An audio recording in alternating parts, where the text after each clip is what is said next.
Pues vamos al tema número 4, hermanos, en esta serie de los 12 discípulos. Hoy nos toca hablar de Mateo, de Tomás y Jacobo el menor. Y vamos a hablar rapidito de Bartolomé, que se nos quedó la semana pasada. Lucas capítulo 6 es el pasaje bíblico que estamos usando para la referencia. Lucas, Mateo y Marcos hablan de diferentes escenas de cómo fueron siendo llamados estos 12 hombres, ¿verdad? Pero Lucas hace uno como resumen de quiénes eran los hombres que el Señor llamó. Y los otros evangelistas van dando un poquito más de detalles cómo fue el llamamiento de cada uno de ellos. Dice Lucas 6, versículo 12: en aquellos días Jesús fue al monte a orar. Pasó la noche orando a Dios. Y cuando era de día, llamó a sus discípulos y escogió a 12 de ellos, a los cuales también llamó apóstoles. A Simón, a quien también llamó Pedro, Andrés su hermano, Jacobo y Juan, Felipe y Bartolomé, Mateo, Tomás, Jacobo hijo de Alfeo, Simón llamado Celote, Judas hermano de Jacobo y Judas Iscariote, que llegó a ser el traidor.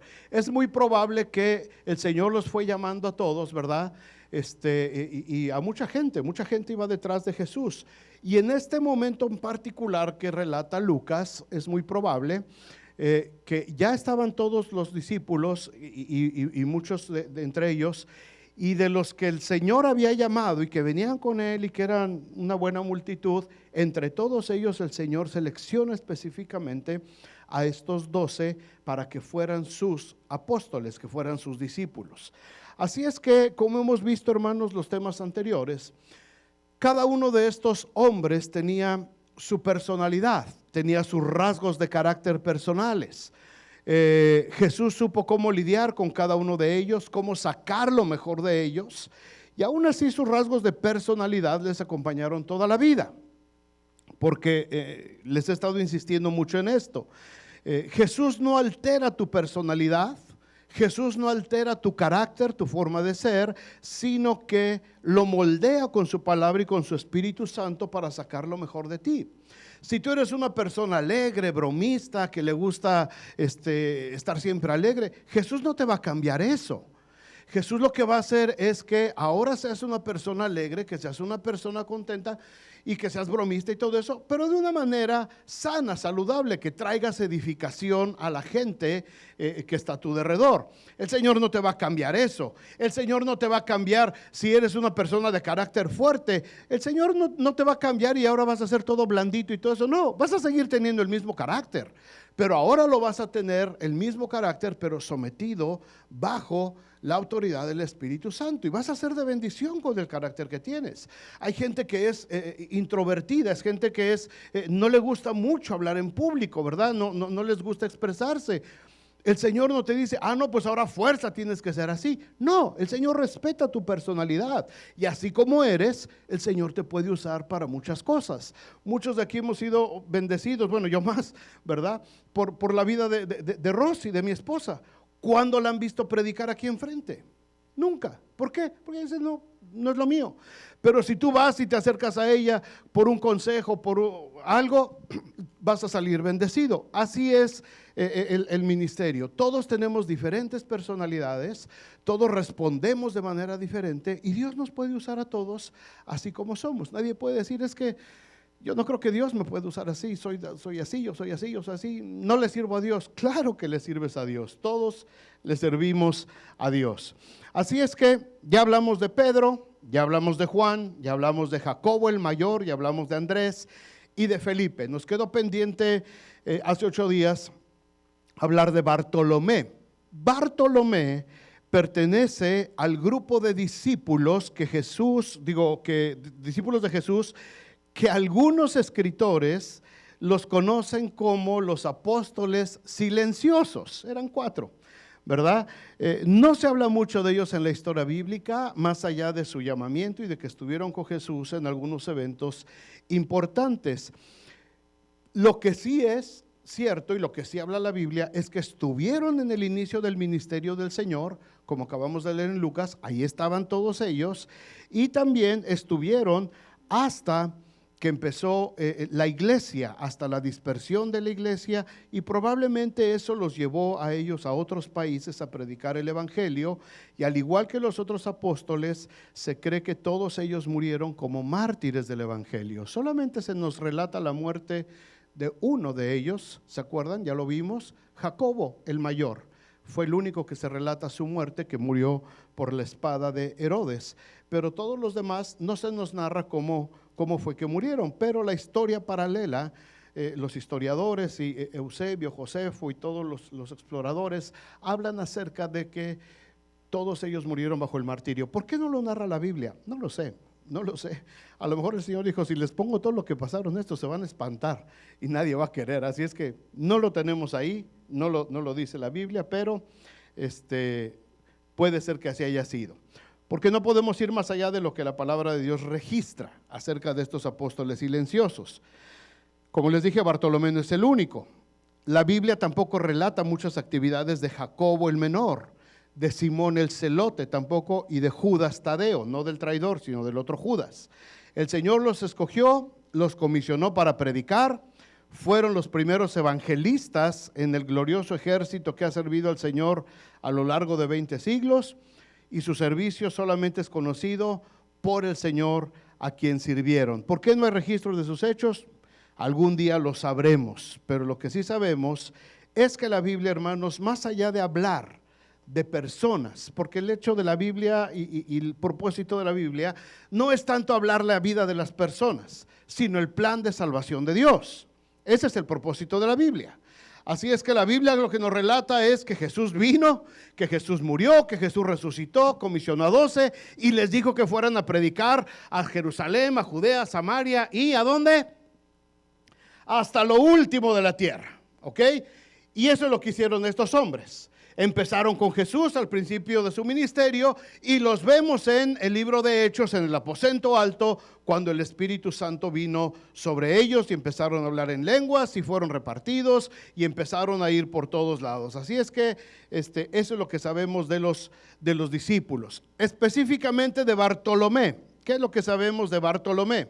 Vamos a ver rapidito, Bartolomé o Natanael, ahí está la ficha técnica y los datos generales de este discípulo. Él es originario de Caná de Galilea, ahí donde Jesús fue a convertir el agua en vino, ¿se acuerdan de aquellas bodas?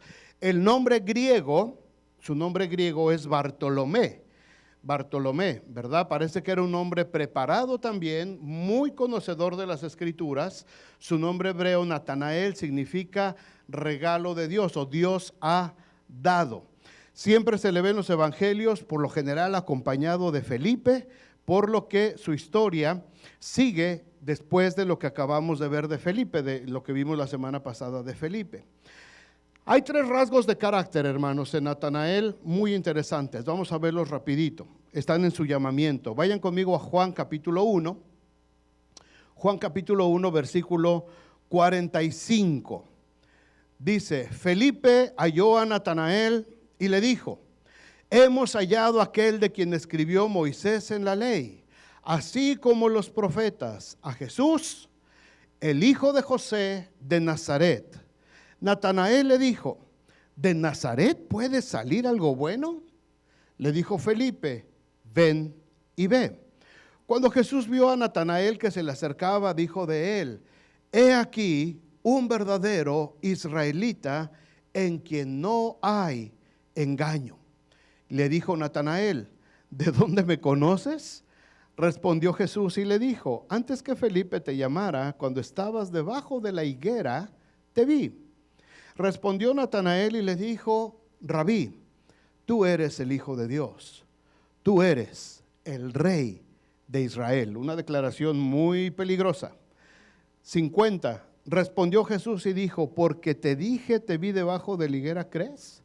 Cosas mayores que estas verás. Y le dijo, de cierto os digo, de aquí en adelante veréis el cielo abierto y a los ángeles de Dios que suben y descienden sobre el Hijo del Hombre. ¿Cuáles son los rasgos de carácter de Bartolomé?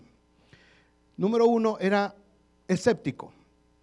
No podía creer tan fácil. Quizá la respuesta que vemos en el versículo 46 indica un poquito o algo de orgullo, de altanería. ¿Qué de Nazaret puede salir algo bueno? O sea, como que él se sentía muy superior, ¿no? Y menospreció aquel lugar de Nazaret. Pero esto nos habla, hermanos, de que probablemente también muchos de nosotros fuimos también un poco orgullosos cuando nos hablaron de Cristo. Muchos de los que estamos aquí ahora, o los que están aquí, quizás antes se llegaron a burlar de los que los invitaban. Sentían que sabían o conocían mucho de Dios y que no necesitaban más de otra iglesia. No sé si a alguno de ustedes le pasó cuando los invitaron a venir al Señor, a la iglesia. O sea, yo en mi iglesia tengo lo que yo necesito. Yo no necesito ir a otra iglesia. Yo no necesito que me hable. No, yo tengo aquí mis altares, yo tengo mis imágenes. Yo no necesito ir a tu iglesia donde hablan de otra cosa. No sé si alguno llegó a decir eso, ¿verdad? Como que con orgullo. ¿Qué puede salir de esa iglesia? Y nos expresábamos así quizás con cierto orgullo. Muchos en su orgullo, mucha gente que ahora está dentro de las iglesias en su orgullo, criticaron primero a la iglesia. Ay, no, Dios me libre de esta. Y acá estás. Muchos criticaron a los hermanos que los invitaron. Cuando te estaban invitando para decir, ya vino el hermanito otra vez, ya vino el hermano, vino otra vez. Ya vas a empezar a orar, ya vas a empezar a decir, y resulta que ahora estamos junto con el hermanito en la iglesia, sirviendo al Señor. Muchos que al principio se burlaban, ahora están sirviendo al Señor, ahora están dentro de la iglesia. Fuimos orgullosos como Natanael. Nos sentíamos que de ahí no podía salir nada bueno. Ahora, hermanos, no es malo dudar, no es malo ser escéptico. Lo malo es ser obstinados y necios. Todos tenemos derecho a ser un poquito dudosos. ¿Qué habrá ahí en esa iglesia? Está bien, pero no seas obstinado, no seas necio. Hay mucha gente que en su obstinación se ha perdido de la bendición más grande de su vida. Porque por montarse en su macho y decir, no, yo no voy a ir, yo no soy de ahí, yo tengo lo mío, yo no quiero, se han perdido de muchas cosas. No sé si alguno de ustedes piensa o ha llegado a pensar, ojalá yo hubiera conocido del Señor por lo menos 10 años antes. O por lo menos 20 años antes, de lo que me hubiera yo ahorrado, las vueltas que me hubiera yo ahorrado y lo que el Señor yo hubiera hecho en mi vida. Quizás alguien puede pensar así, ¿verdad? Lo malo es ser obstinados, necios. El segundo rasgo de carácter que vemos en Natanael es que era un hombre honesto, era sincero. Cuando Jesús lo ve que se viene acercando, Jesús, antes de que él se acerque, les dice a los demás, este es un verdadero israelita. En este hombre no hay engaño. Este es de a de veras. Este es de los buenos. Las actitudes de Bartolomé no iban a impresionar, por supuesto, a Jesús. El que fuera un hombre preparado, versado en las Escrituras, no fue lo que el Señor vio. Lo que el Señor vio fue el corazón, la intención que tenía Natanael. Cuando el Señor lo ve, el Señor discierne. Este sí es de a de veras. Este hombre sí es honesto. Así es que lo distingue el Señor, un hombre como en quien no hay engaño, como dice el Salmo 32:2. Bienaventurado el hombre a quien Jehová no culpa de maldad, de iniquidad, y en cuyo espíritu no hay engaño. Y el Señor lo vio en este hombre llamado Natanael. Jesús pudo detectar esta cualidad tan hermosa en Bartolomé y pudo reconocer inmediatamente Natanael la naturaleza divina de Jesús. Y este es el tercer rasgo de carácter de este apóstol: fidelidad. Fidelidad. Rabí, tú eres el Hijo de Dios. No dudó ni un momento Bartolomé. Tú eres el Rey de Israel. Natanael hace esta declaración, hermanos, y a partir de ahí se vuelve un discípulo fiel de Jesús.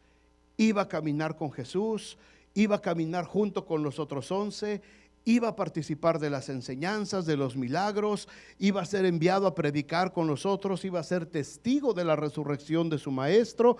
Y aunque la Biblia no lo menciona, hermanos, yo me imagino a Bartolomé como un hombre muy prudente, como un hombre muy observador. Más allá de su llamamiento, los evangelios no hablan más de él, como les decía, son de los discípulos silenciosos, ¿verdad? Solo que estaba en el grupo.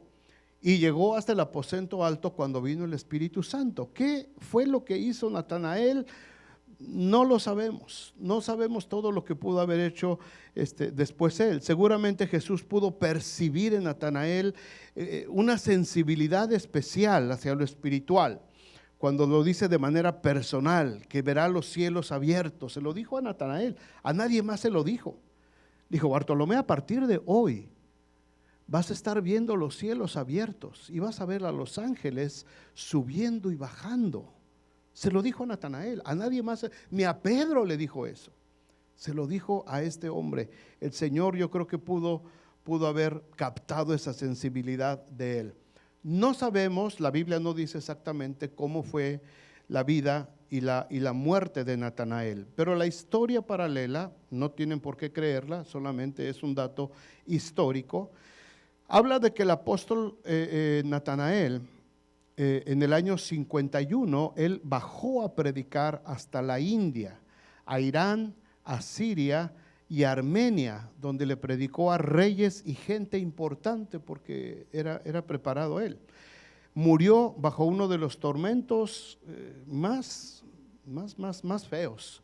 Lo desollaron vivo, le quitaron la piel vivo con un cuchillo muy afilado y después lo decapitaron. Eso es lo que dice la historia paralela. No lo dice la Biblia, créelo o no créelo, no hay ninguna diferencia.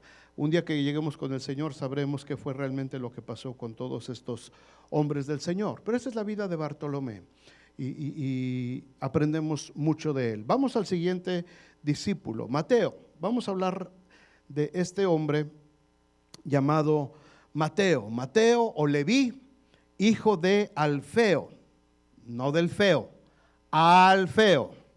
Es muy probable que haya sido hermano de Jacobo el menor, del otro Jacobo. El Jacobo el mayor es hijo de Zebedeo, hermano de Juan. Eso sí lo dice literalmente la Biblia, que eran hermanos. Este Leví, este Mateo, es hijo de Alfeo. Y el otro Jacobo, el menor, también es hijo de Alfeo. Ahora, no sabemos si es el mismo feo, porque es como si aquí dijéramos: ¿quién? Uziel, hijo de José. ¿De cuál José? Y por acá hay otro también hijo de otro José. ¿Son hermanos? Pues los dos son hijos de José. No, es que hay como 20 Josés en la iglesia, ¿verdad? A lo mejor eso pudo haber pasado con Alfeo. Leví era hijo de Alfeo y Jacobo el menor también era hijo de Alfeo. Probablemente, no tienen por qué creerlo, esto no afecta a nuestra fe ni nuestras convicciones. Probablemente algunos historiadores coinciden en que eran hermanos. Bueno, Mateo o Leví era recaudador de impuestos y aparentemente o a simple vista por decir, trabajaba en Hacienda, trabajaba para el IRS. ¿Qué problema hay en eso? El problema es que, por ejemplo, Lucas en su narración, cuando habla acerca del llamamiento de Mateo, Lucas es el único que le llama que era un publicano. Lucas es griego, acuérdense, Lucas no es judío. Y Lucas lo llama directamente, sin ningún temor, publicano. Los otros apóstoles, los otros escritores evangelistas dicen, estaba Mateo que era cobrador de impuestos, lo ponen muy elegantito, muy bonito, ellos eran judíos. Pero Lucas directamente lo describe como que era un publicano. No era un título muy honroso. El ser publicano estaba asociado con ser traidor a la nación judía, porque trabajaba para el imperio romano colectando impuestos.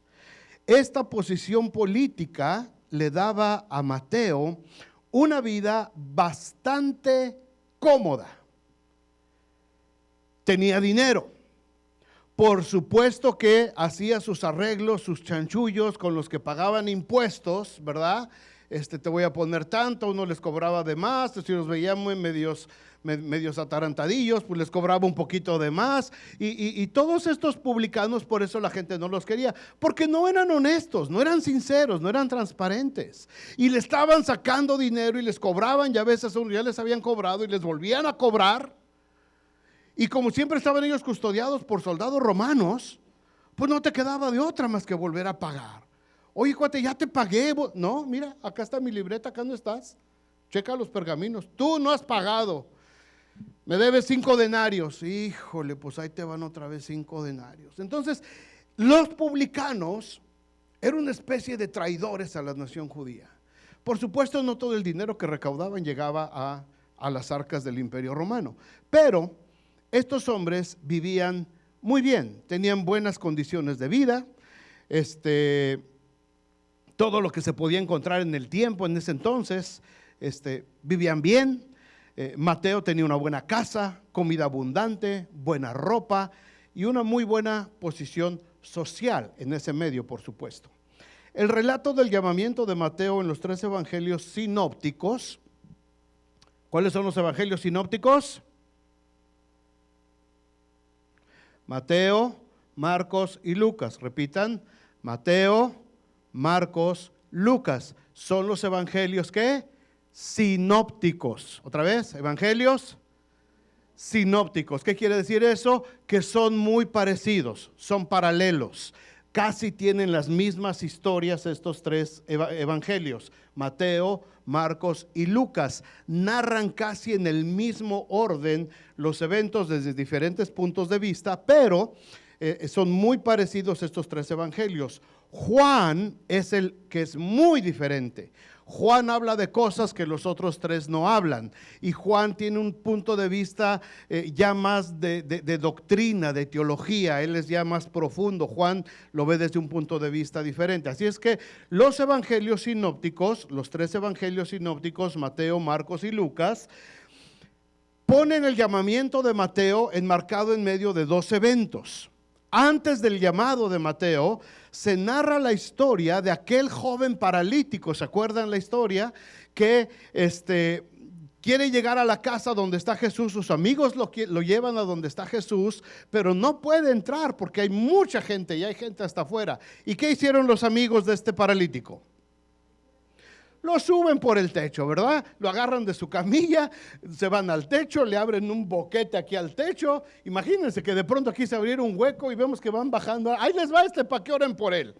Y lo bajan y Jesús lo sana. Este evento, por supuesto que fue muy sonado. Fue muy reconocido en todos lados. Si ustedes creen que nuestros telefonitos ahorita son la máxima cosa para comunicarnos las cosas en tiempo real, no. La comunicación siempre ha sido comunicación en todo el mundo y en toda la historia. Antes, cuando estaban bajando a este hombre, todo el pueblo ya lo sabía. Ya estaban enterados. La voz corría demasiado rápido. Todos sabían lo que estaba pasando. Y cuando este hombre se levanta de ese lecho y empieza a caminar, cuando sucede eso, todo el mundo ya lo sabía. Así es que cuando llega Jesús caminando por donde está Mateo, cobrando sus impuestos, Mateo ya sabía lo que había pasado. Él ya estaba enterado de que el Mesías, el que se decía el maestro, ya acababa de levantar a un cuate que había estado paralítico, y se corría ya la historia de estos amigos que lo habían hecho bajar por un hueco en el techo. Él ya lo sabía. Así es que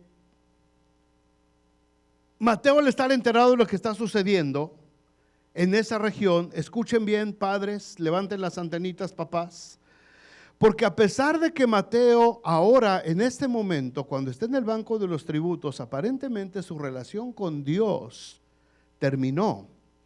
Aparentemente, al estar ya del lado del Imperio Romano, Mateo se había olvidado de sus principios como judío y de la religión judía. Ya no podía profesar la religión, porque ahora era parte del Imperio Romano y se convertiría en traidor al imperio si profesaba su religión. Pero Mateo, cuando ve que pasa Jesús y cuando escucha que Jesús le dice, sígueme, algo se encendió en el interior de este hombre. Y papás, nunca desprecien la palabra de Dios que se está sembrando en el corazón de los pequeñitos. Nunca la desprecien. Nunca lo tomen como poca cosa. Nunca, porque esa semilla que se siembra, ese versículo que batallas toda la semana para que tu hijo se memorice, esas lecturas bíblicas que haces con tus hijos todos los días, espero que así sea, que te marcan aquí los maestros de escuela bíblica, todo eso que estamos haciendo por los niños, hermanos, esa es una semilla que se queda ahí. Proverbios dice, instruye al niño en su camino. Cuando sea viejo no te preocupes. A lo mejor se va a ir a servir al imperio romano. A lo mejor se va a ir a servir al imperio del mundo acá. Pero tarde o temprano Jesús va a pasar enfrente de él y le va a decir, sígueme. Y esa semillita, esa semilla que se quedó sembrada en su escuela bíblica, hermanos, en ese momento va a germinar.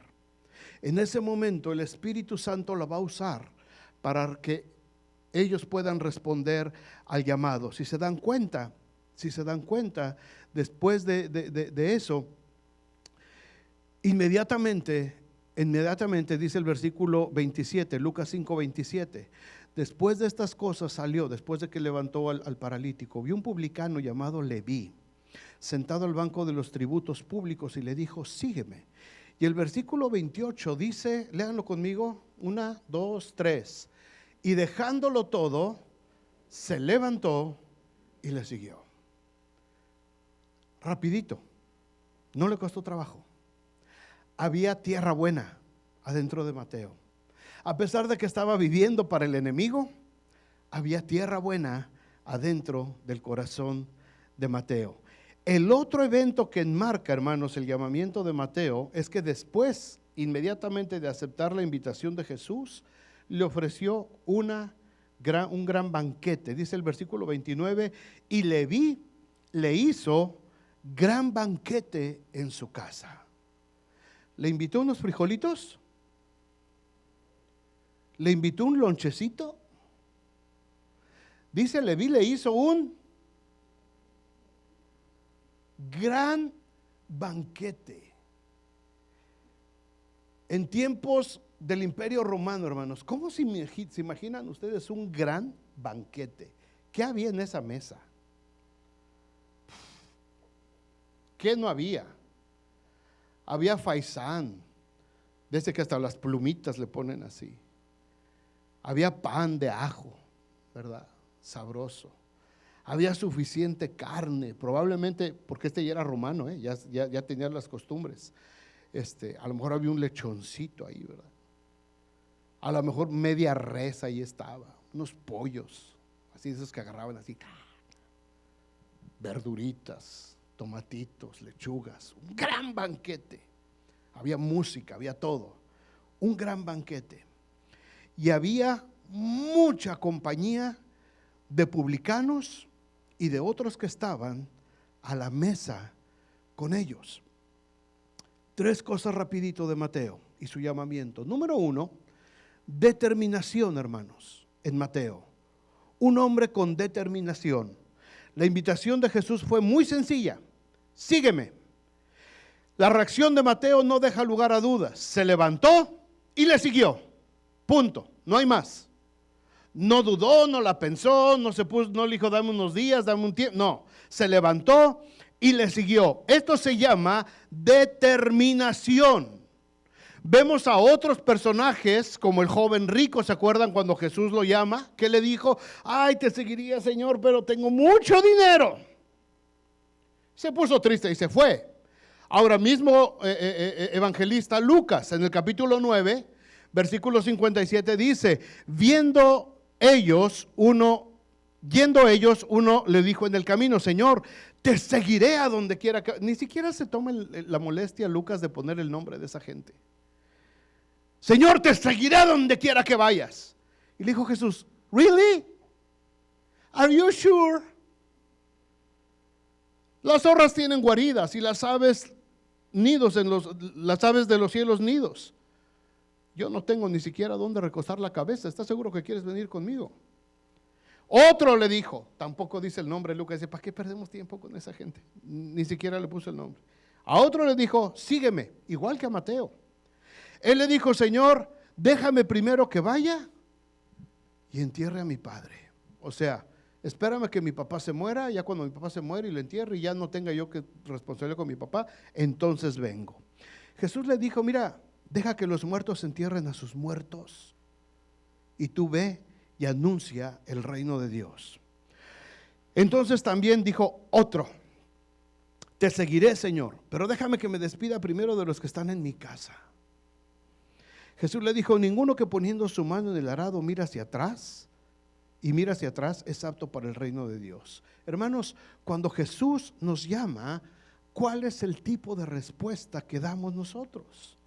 Como la de Mateo, una respuesta determinante, sin dudarlo, o como los otros que empiezan a poner pretextos. Ay, Señor, iría, pero mira que mira que acá, mira que allá. Ay, Señor, si quisiera yo servir en la iglesia, pero fíjate que tengo esto. Dame chance que me desocupe. Y entonces, la Biblia ni siquiera se toma la molestia de registrar esos nombres, pero el de Mateo sí, el de Leví sí lo toma. Segunda cosa de Mateo, no tuvo, aparte de determinación, no le importó lo material, no tuvo apego a lo material. El puesto que tenía Mateo, hermanos, en la hacienda pública le representaba mucho dinero, un buen estilo de vida que la mayoría de los judíos no se podían permitir en ese tiempo. Aún así, no tuvo dudas al sentir el impulso del Espíritu Santo. Y dice el versículo 28, y dejándolo todo, se levantó y le siguió. Decisión difícil. No hay sueldo asegurado. No le ofreció trabajo el Señor. No le dijo, ven, te voy a pagar tanto por mes, vas a recibir estos beneficios, tienes este seguro social y vas a tener seguro médico, chance te incluyo el dental y el de los ojos, no sé todavía. No le dijo nada de eso. Solamente le dijo, sígueme. Y Mateo, dejándolo todo, le siguió. No sabía a dónde iba, no sabía en la que se estaba metiendo, pero cuando es una respuesta a un impulso interior por parte del Espíritu Santo, hermanos, no hay lugar para preguntas. Lo material no lo detuvo ni fue un impedimento para seguir a Jesús. No le costó trabajo a Mateo tomar la decisión. Simplemente hizo lo que han hecho millones de hombres y mujeres a lo largo de la historia que han enfrentado esta decisión. Se tiene que hacer. Yo tomé esa decisión hace más de 30 años. Dios ha sido siempre fiel con nosotros. Dios ha sido fiel con toda su iglesia, con todo el pueblo. A mucha gente le cuesta dar ese paso de fe. Y muchos se han quedado a la orilla del camino solamente viendo lo que pudo haber sido su vida, siguiendo a Jesús, como estos hombres que no se atrevieron a seguir a Jesús. Ciertamente, hermanos, a veces lo material es un lastre muy pesado. El tercer rasgo de carácter de Mateo es que era generoso. Dice que no preparó una comidita sencillita para Jesús, no le hizo un lonchecito. Dice que hizo un gran banquete. Ahora, no lo hizo para presumir, Mateo, no lo hizo para presumir, porque la segunda parte del versículo dice que había mucha compañía de publicanos y de otros que estaban a la mesa con ellos. Estas fiestas debieron ser parte de la vida de Mateo, junto con toda la gente que trabajaba con él, toda la gente, los publicanos que se rozaban en este tipo de reuniones. Esta ocasión la fiesta que ofreció tenía un propósito diferente. No era solamente para hablar de política o para tener sus contactos en la alta sociedad. Ahora el propósito de Mateo era que estas personas pudieran escuchar el mensaje de salvación de Jesús. De esa manera, hermanos, se lleva a cabo la primera cena de evangelismo en la historia de la iglesia. Nosotros hemos hecho cuántas cenas de alcance. Hacemos cenas de matrimonios, hacemos cenas de mujeres, hacemos cenas de varones, carnes asadas de varones. Ahora vamos a hacer el desayuno para mujeres y tenemos que traer invitadas a que conozcan del Señor. ¿Dónde nació todo esto? es herencia de Mateo.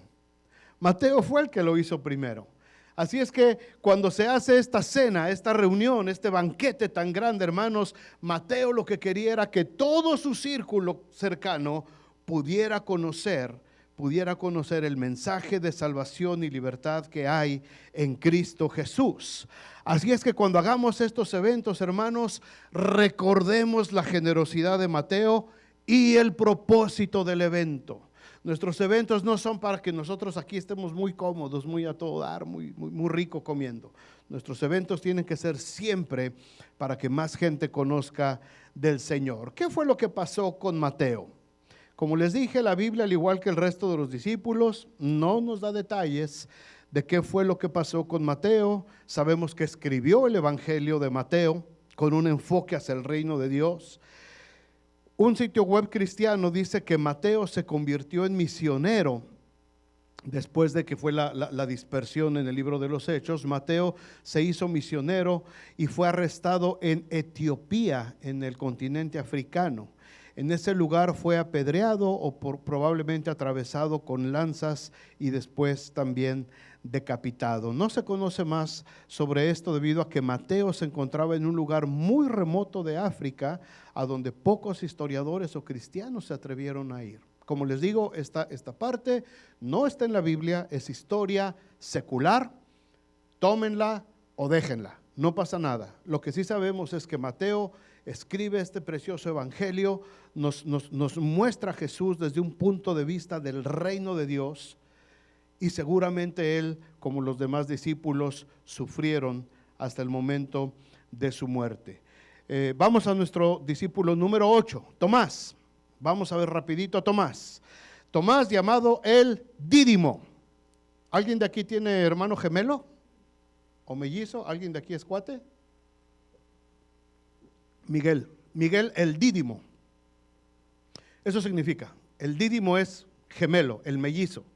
Así es que Tomás tenía un hermano gemelo, no sabemos quién era, no sabemos si le jugaron bromas al Señor y de pronto aparecía uno y de pronto el otro, ¿verdad? Pero era el Dídimo, tenía un hermano gemelo. La conducta, hermanos, de nosotros, la forma en cómo nos comportamos, nos hace ver cómo somos por dentro, qué es lo que tenemos interiormente. Pedro era impetuoso, Juan era amoroso, Andrés se caracterizaba por su habilidad en el trato con otros, Natanael, Bartolomé era pensativo, Mateo era muy analítico. ¿Cómo podemos describir a Tomás? Algunos dirían que Tomás era un hombre melancólico. Cuando le dijo a Jesús, vamos, cuando se murió Lázaro, ¿verdad? Vamos para morirnos todos también ahí. Otros quizás crean que Tomás era incrédulo. Cuando le pregunta a Jesús, ¿y cómo vamos a saber cuál es el camino? Tomás, yo soy el camino, la verdad y la vida. Mero incrédulo. Quizás también era solitario. Es otro objetivo que posiblemente le aplica a Tomás, porque parece que se alejó del grupo. Cuando el Señor se presenta con los discípulos después de resucitar, el único que no estaba ahí era Tomás. ¿Dónde andaba Tomás? La Biblia no dice, pero no estaba ahí. Hasta 8 días después, en la segunda aparición de Jesús, ya estaba otra vez Tomás con el grupo. Probablemente él se apartó y se fue solitario por otro lado.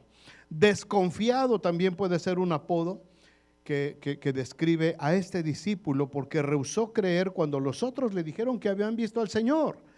En Juan 20:25 dice, si no viere sus manos la señal de sus clavos, él replicó, y metiere mi dedo en el lugar de los clavos y metiere mi mano en el costado, no creo. Y de ahí sale el dicho, hasta no ver, no creer. ¿Como quién? Como Santo Tomás, decimos. Todo esto, hermanos, es cierto, pero parece que en cada una de estas oportunidades Tomás tuvo la oportunidad de recuperarse. Sí, a lo mejor era incrédulo, pero inmediatamente se recupera. A lo mejor era medio solitario, pero en la siguiente reunión ya está presente. Él a lo mejor se echaba tantito para atrás, pero inmediatamente estaba otra vez ahí enfrente, adelante. Los evangelios sinópticos, que son Mateo, Marcos y Lucas. Los evangelios sinópticos no hablan curiosamente casi nada de Tomás. No narran eventos de Tomás más que su llamamiento y que estaba ya al final del ministerio de Jesús. El único que habla, el que sí le dio rollo y el que sí se acordó de Tomás a la hora de escribir el evangelio fue Juan. Es el único que habla acerca de Tomás y presenta algunas escenas que solamente narra Juan, donde aparece en acción la personalidad de Tomás. La primera escena es cuando se entera de que Lázaro está a punto de morir. Juan 11:16 dice: dijo entonces Tomás, llamado Dídimo, a sus condiscípulos: vamos también nosotros para que muramos con él. Dices: Señor, es que Lázaro ya se murió ahí en Betania. Y dice Jesús: pues vamos a Betania. Uno le dijeron: Señor, en Betania te quieren matar. Tomás le dice a los otros discípulos: vamos para que muramos también con él. Ahora, por lo general esta expresión muchos la han tomado y la han interpretado como que Tomás quería que todos los discípulos se murieran juntamente con Lázaro. No. A lo que está respondiendo Tomás es a la amenaza de muerte que le están haciendo a Jesús. Porque la respuesta, si ustedes lo leen con cuidado, dice que se lo dijo Tomás a los condiscípulos. No se lo dijo a Jesús. No le dijo: Jesús, voy a ir contigo para morirme junto con Lázaro. Le dijo a sus condiscípulos. Quizá le cayó el 20 un poquito tarde a Tomás. Pero si se dan cuenta, el Dídimo, el gemelo, Tomás, se refería a Jesús. ¿Por qué? Porque le habían dicho en el versículo 8, allá arribita, le habían dicho: Rabí, ahora procuraban los judíos apedrearte allá en Betania, y otra vez vas para allá. O sea, la vida de Jesús estaba en peligro. Ya lo habían querido matar en Betania. Y cuando Jesús les dice: vamos a Betania a ver a Lázaro, que se acaba de morir, dice Tomás: vamos nosotros también con él. Pero no se lo dice a Jesús, se lo dijo a los discípulos, para que muramos también con él. Es decir, si quieren apedrear a Jesús y lo quieren matar, nos tienen que matar a nosotros también. La Biblia Nácar Colunga, la versión católica Nácar Colunga, esta expresión donde dice: vamos para que muramos también con él, pone el él con mayúscula, no lo pone con minúscula. Y cuando se pone con mayúscula se refiere, por supuesto, a Jesús. Así es que muchos pensaron: ay, este Tomás está sacado de onda, se quiere ir a morir. No. Él ya había dado por hecho que Lázaro estaba muerto. Lo que él está diciendo es: tenemos que ir con el Señor, con nuestro Maestro, hasta la misma muerte. Ese era el carácter de Tomás. A lo mejor alguien lo tomó por distraído. Están hablando de la muerte de Lázaro. Y él dice: pues vamos para que muramos también con él. Pero Tomás no se estaba refiriendo a Lázaro. Le cayó un poquito tarde el 20, porque le habían advertido a Jesús: Señor, ya te quisieron apedrear ahí. ¿Quieres ir otra vez ahí para que te maten? Y Tomás dice: vamos para que muramos también con él. Eso, hermanos, es fidelidad en esta escena. Una fidelidad, dispuesto Tomás a acompañar al maestro hasta la muerte si era necesario. Así es que Tomás refleja compromiso muy fuerte con Jesús. La segunda escena que presenta el apóstol Juan de Tomás es antes de la pregunta de Felipe. ¿Se acuerdan cuando hablamos de Felipe? Felipe le dijo: Señor, muéstranos al Padre y nos basta. Y el Señor le dice: Felipe, tanto tiempo he estado con ustedes y no me has visto. El que me ha visto a mí ha visto al Padre. Pero antes de esa escena de Felipe, primero le había dicho en Juan 14:5, le dijo Tomás: Señor, no sabemos a dónde vas. ¿Cómo pues podemos saber el camino? El Señor acababa de decir: sabéis el camino. Pero Tomás, lentamente en entender el sentido de esta declaración, suponía que sus colegas tampoco decían lo que decía Jesús. Así es que él se pone como portavoz del grupo y le dice: ¿cómo podemos ir si no sabemos el camino? Tomás sabía que el Señor iba a volver al Padre en el cielo y que iba a dejar atrás a los discípulos, aun cuando estaba dispuesto a morir con él. Este hermano no comprendía cómo podrían acompañar al Señor, y eso sí lo ponía con dudas. El Señor no lo reprende, si se dan cuenta, sino que le enseña con mucha ternura y le dice: Tomás, yo soy el camino, la verdad y la vida. Aparentemente, hermanos, esta revelación dejó satisfecho a Tomás. Aun cuando Felipe quería evidencia: Felipe, muéstranos al Padre y nos basta. Pero podemos respetar nosotros la fe de Tomás. Y creo que nosotros podemos ser gemelos de Tomás en esto, y deberíamos de ser como nuestro hermano Tomás. Hay muchas cosas, hermanos, que no podemos entender, ni de la Biblia, ni de la voluntad de Dios sobre algunos aspectos de nuestra vida. Muchos de nosotros en alguna ocasión nos hemos preguntado: ¿por qué, Señor? ¿Por qué me está pasando esto? ¿Por qué sucedió esto? ¿Por qué la guerra en Ucrania? ¿Por qué acá? ¿Por qué allá? ¿Y por qué la Biblia no habla acerca del...? Y muchos hemos tenido quizás preguntas, hermanos, hemos tenido dudas, pero cada vez, como dice el apóstol Pablo, cada vez que quiero cuestionar al Señor acerca de lo que está pasando en mi vida, escucho por respuesta: bástate mi gracia.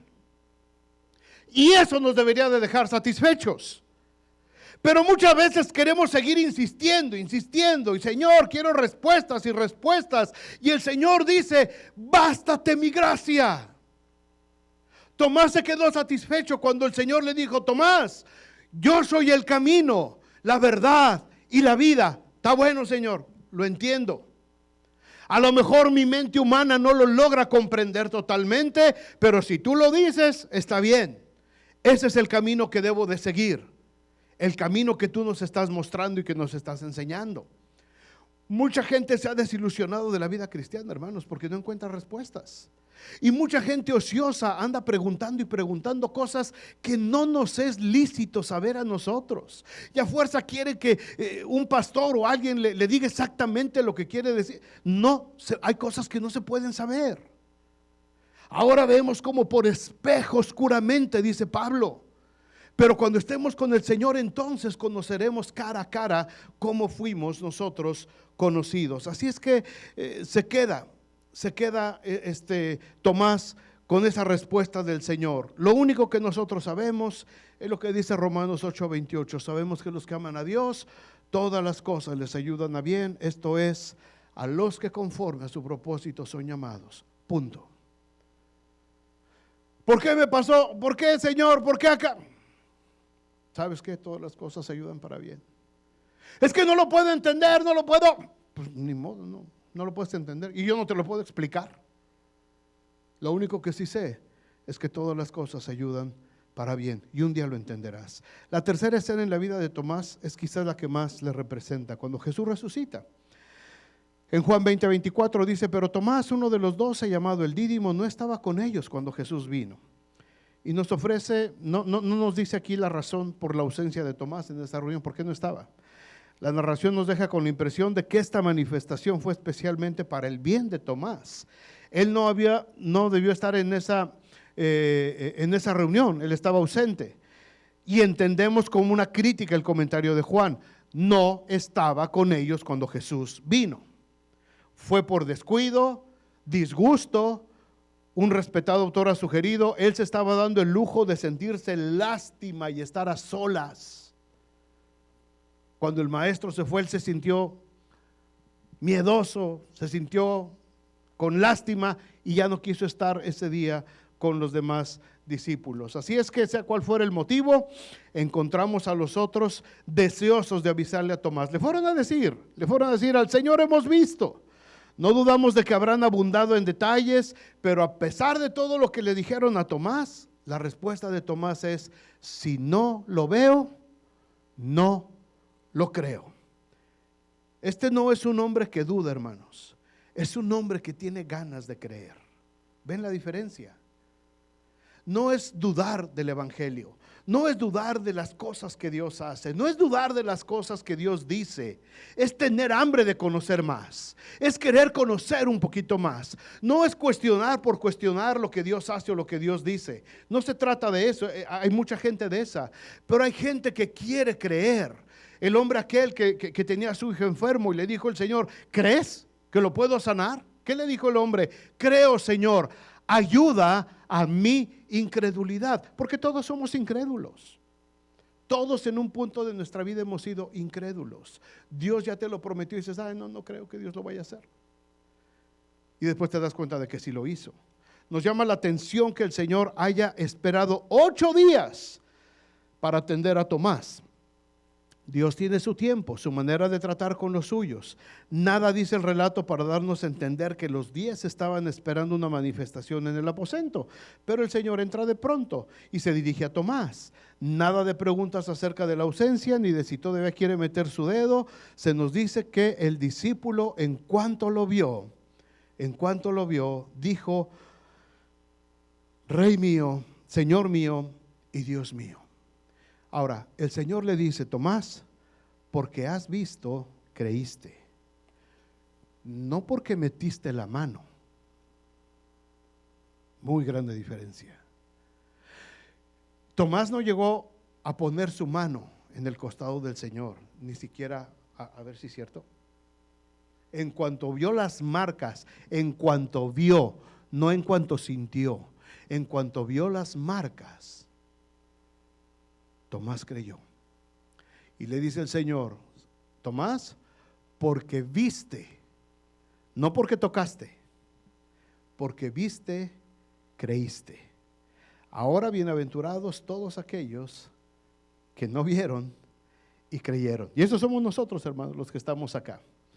Aquí estamos nosotros. Ahora, esta declaración, hermanos, es una de las más grandes declaraciones que hay en la Biblia. Natanael le dijo al Señor: tú eres el Hijo de Dios, tú eres el Rey de Israel. Marta le dijo: tú eres el Cristo, el Hijo de Dios. Pero lo que dice Tomás, hermanos, reconoce el señorío de Cristo y reconoce la divinidad de Jesús como Dios. Tomás le dice: Señor mío y Dios mío. Una declaración muy peligrosa en tiempos de Roma. Le pudo haber costado la vida en ese momento a Tomás, porque no había otro rey que César y no había otro Dios que César. Y Tomás le dice al Señor estas dos cosas que enfatiza Juan el teólogo: Señor mío, es decir, tú eres mi Kyrios, tú eres el dueño de mi vida, estoy bajo tu señorío. No era nada más como decir el señor López, el señor García. Cuando decía Señor, significaba que tú estabas bajo el señorío de esa persona. Y le dice: Señor mío, pero no nada más le dice Señor, le dice: y Dios mío. Esta es una de las declaraciones acerca de Jesús, hermanos, más poderosas que encontramos en la palabra de Dios. ¿Qué pasó con Tomás? No sabemos. Tampoco la Biblia nos dice mucho acerca de su destino final, pero muchos investigadores coinciden que fue a predicar a la India y murió probablemente atravesado por una lanza en algún lugar ahí. Por último, vamos a ver hoy a Jacobo, rapidito, en 10 minutos. Jacobo, hijo de Alfeo, probablemente hermano de Mateo, o también conocido como Jacobo el menor. Ahora, había 3 Jacobos como mínimo en los evangelios. Este nombre de Jacobo es muy común, hermanos, y a lo largo de los evangelios, hechos y las cartas apostólicas se mencionan por lo menos a 5 Jacobos. Son diferentes. Les digo, aquí es como los Josés. Tenemos varios Josés. Tenemos a José Sarmiento, a José Herrera, a José Serrano. ¿Qué otro José? A José Díaz. José Enrique, ¿tenemos José Enrique? ¿Qué? A José Ramón Díaz Picón. Tenemos un chorro de Josés, ¿verdad? Así es que a veces cuando decimos aquí, dile a José, ¿a cuál? ¿A cuál José?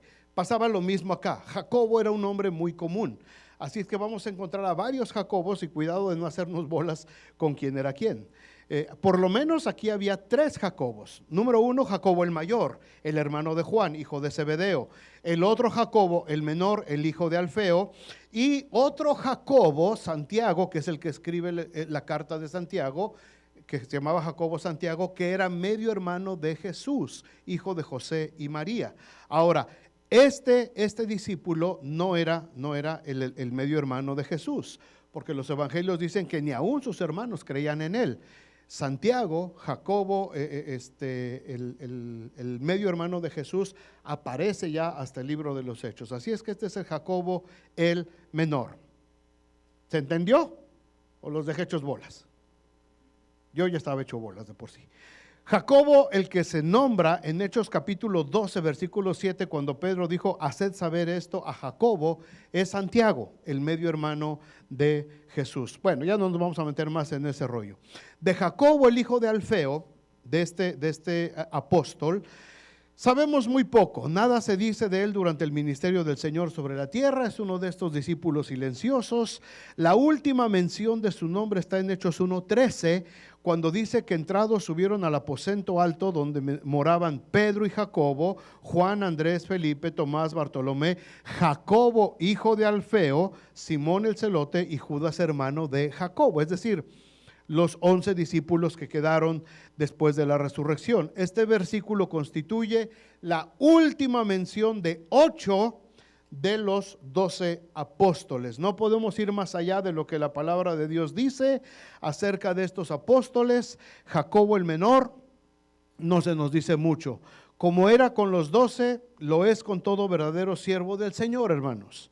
Mucha diferencia en carácter, actividad, responsabilidad.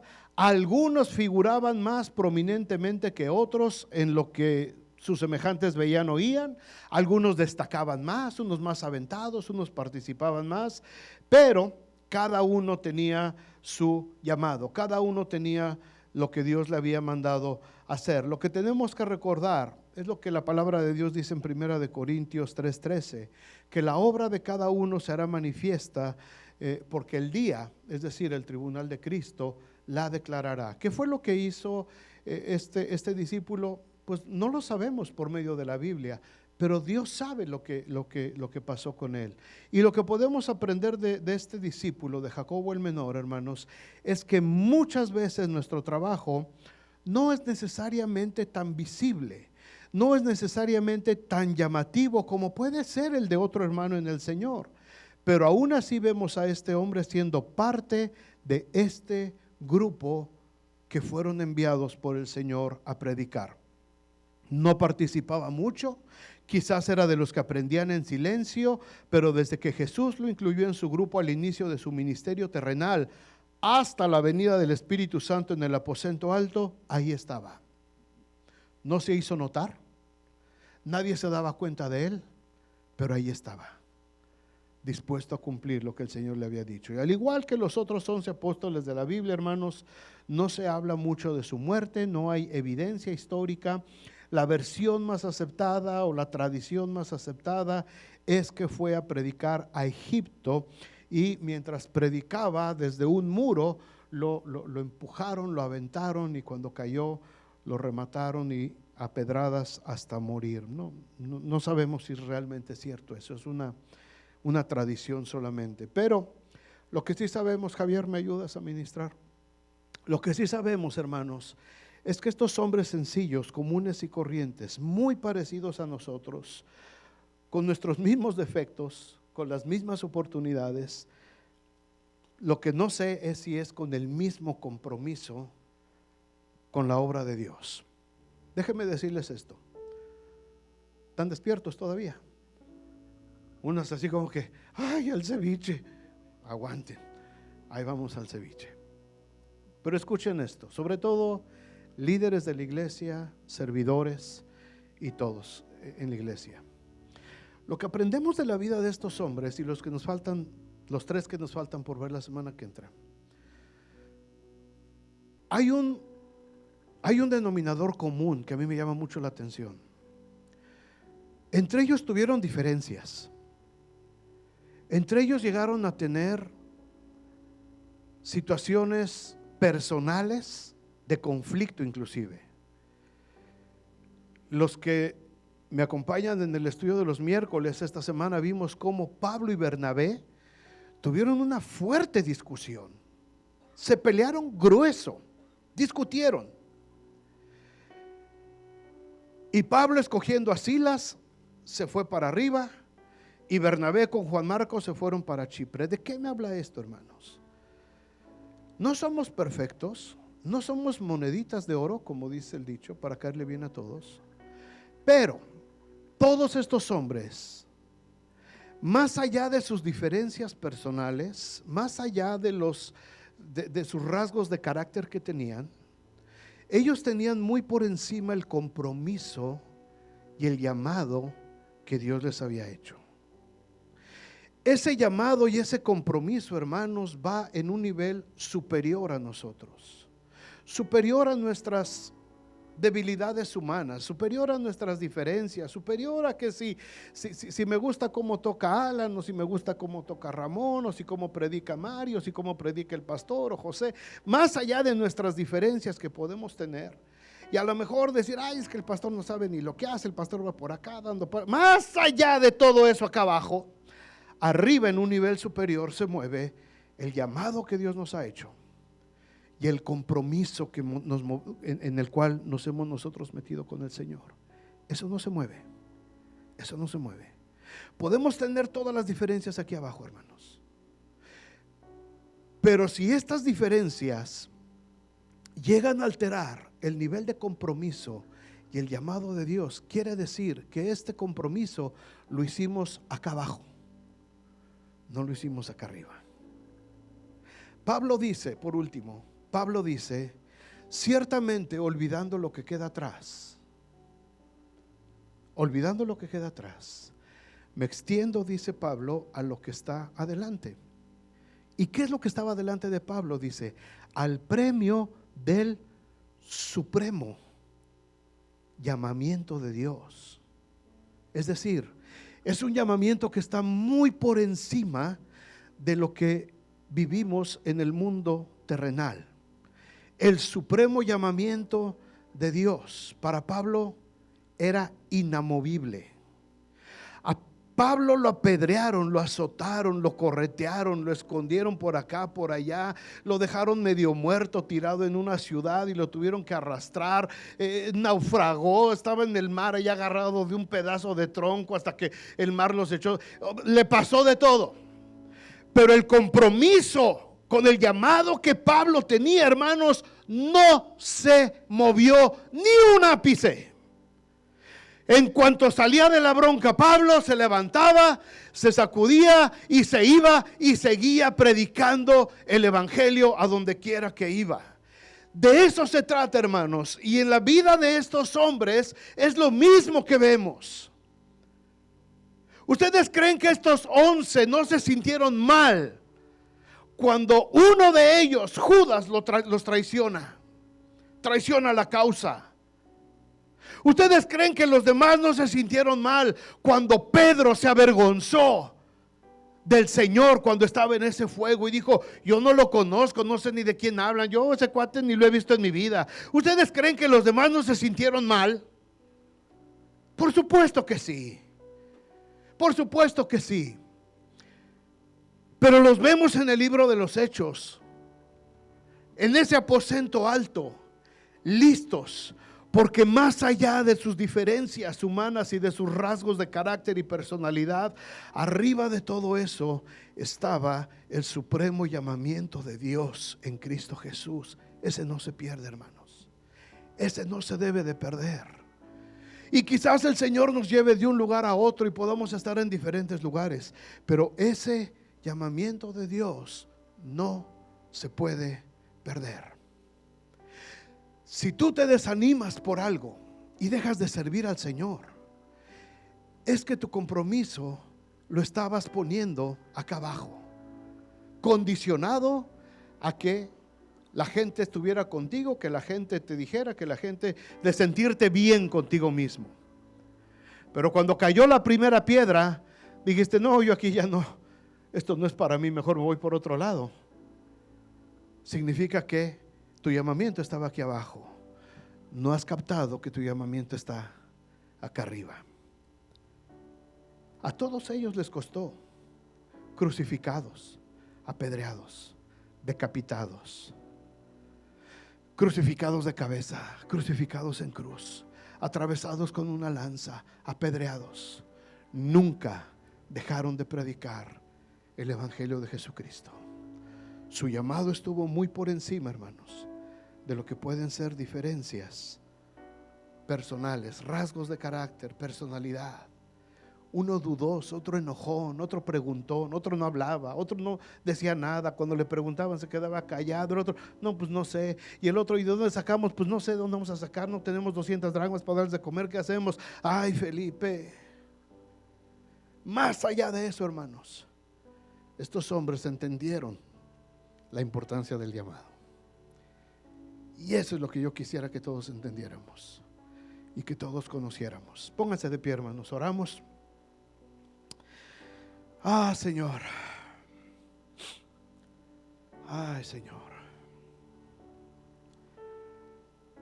Qué lejos estamos a veces, Señor, de estos discípulos. Qué lejos estamos a veces, Señor, de entender estos principios y de entender estas verdades. Señor, fueron hombres, unos más audaces que otros, unos más introvertidos, unos más observadores y analíticos. Cada uno en su personalidad, Señor, no dudaron en dar sus vidas por la causa del evangelio. Y eso es lo que nosotros aprendemos de ellos, Señor. Más allá de nosotros mismos estás tú. Más allá, Señor, de lo que podemos hacer o no podemos hacer, está el supremo llamamiento de Dios en Cristo Jesús. Y yo te pido, Señor, en esta tarde, que los que estamos aquí reunidos, los que están en casa, todos, Señor, podamos entender y podamos vivir, Señor, de acuerdo a ese llamamiento que hemos recibido de parte tuya. Todos hemos escuchado: sígueme. Todos los que estamos aquí, Señor, tú nos has dicho en un punto de nuestras vidas: sígueme. Algunos quizás dijeron: Señor, déjame que vaya y después de que se mueran mis padres, regreso. Algunos dijeron: Señor, deja que me vaya a despedir de mi familia. Algunos dijeron: Señor, tengo tanto dinero que no puedo seguirte ahorita porque mis negocios peligran. Algunos dijeron, como le dijeron a Pablo: ya te oiremos otro día acerca de esto. Y de esos ni sus nombres tenemos en tu palabra, pero tenemos los nombres de Pedro, de Andrés, de Juan, de Jacobo, de Mateo, de Tomás, de Felipe. Tenemos estos nombres, Señor, de hombres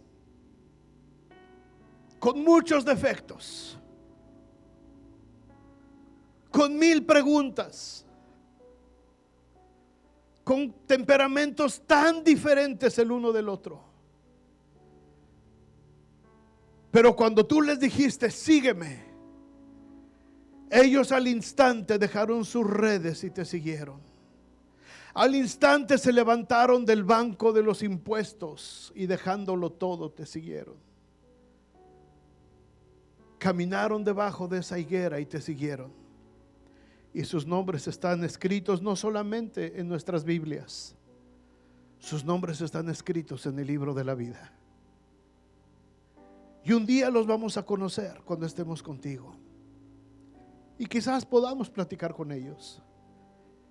Y quizás nos acerquemos con Jacobo el menor y digamos: oye, Jacobo, en mi iglesia estudiamos acerca de ti más de 2000 años después. Y lo que la Biblia dice de ti, Jacobo, fue de bendición para mí. Tomás, a lo mejor te malinterpreté por mucho tiempo, mi hermano, pero después de estudiar tu vida y ver lo que tú hiciste, entendí y me ayudó en mi vida personal. a saber que mi compromiso tiene que ser firme y eterno con el Señor, a muerte si es necesario. Quizás algún día les veremos y platicaremos con ellos, pero mientras tanto ellos nos están hablando a través de la palabra, a través de la Biblia. Y estos versículos, amados hermanos, nos gritan. Las declaraciones y las vidas de estos hombres nos están gritando desde nuestras Biblias: ¡hey!